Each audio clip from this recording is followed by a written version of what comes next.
I think it's still a place of high energy and opportunity, a place where it's something about the energy of the place that draws people.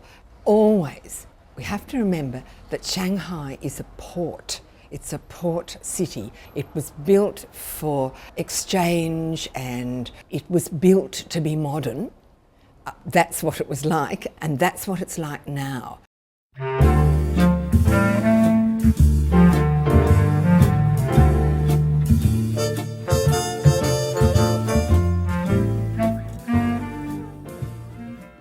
The Huangpu River, which is referred to as the Mother River of Shanghai. And it's quite extraordinary now. You see this river flowing down between these two extraordinary riverbanks. The Puxi side, where we are now, is pure 19th century, with the best that the 19th century was bringing, and certainly the best being brought from all over the world. But then you look over the other side of the river, and there is Pudong, which of course to so many people who have been in China, say 20 years ago, are amazed, and they come in and say, well, it just wasn't there 20, 30 years ago. It did indeed begin as the Cathay Hotel. The name Peace Hotel came a bit later in 1956.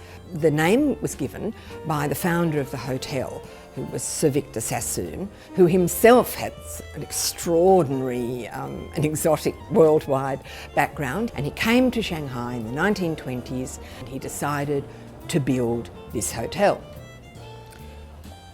It opened in 1929 and it was built to be the most beautiful hotel east of Suez.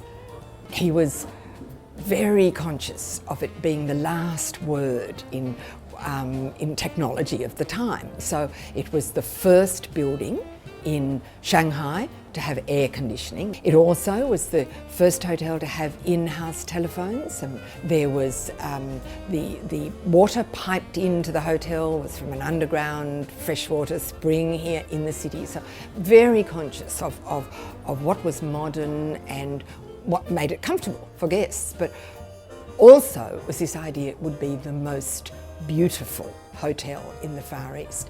So there was huge attention paid to creating what is in actual fact an Art Deco gem. The gallery, which is actually a small museum of the history of the Peace Hotel. So many of the items that you see here in the gallery are actually artefacts or objects that came from the use of the hotel. There is a very large number of people who come through this gallery, sometimes just for 5 minutes, sometimes people come to stay for half an hour or to talk and to look at some of the objects of the past and why they are, or just to listen to the story they tell. 这个大楼一直到1956年的时候重新开放，这个大楼就变名称了，叫做和平饭店。为什么会叫和平饭店呢？因为在这个大楼1956年的之前，在北京开了个会，这个会议的名称就叫世界和平大会。那么这个大楼要起名字了，起什么名字好呢？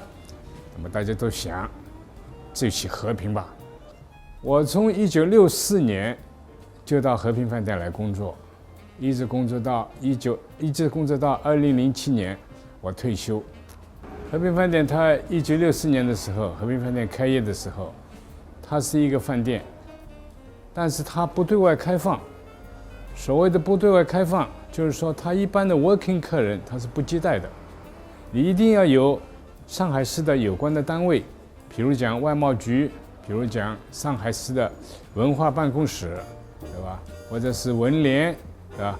或者是机关，上海市的一些机关来帮你预订房间，你才可以在这里入住。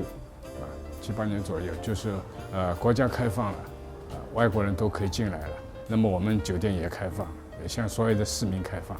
working 客人我们是非常欢迎的。I think historically, Shanghai was always the place to come to. If you had something new, if you wanted to try a new idea, or if you were seeking opportunity or a better life, or fortune or adventure or whatever, people came to Shanghai. They crossed over the Bund, the muddy riverbank of the river, and they ended up, or many of them ended up, in this hotel because it's right there on the corner of Nanjinglu and the Bund. And I think that energy and that inquiry and that feeling of, if you have a new idea, if you have something that you want to try out, Shanghai would be the place to do it. If it's not going to work in Shanghai, well, then you've got an uphill battle anywhere else. And it was always like that, and it's like it again.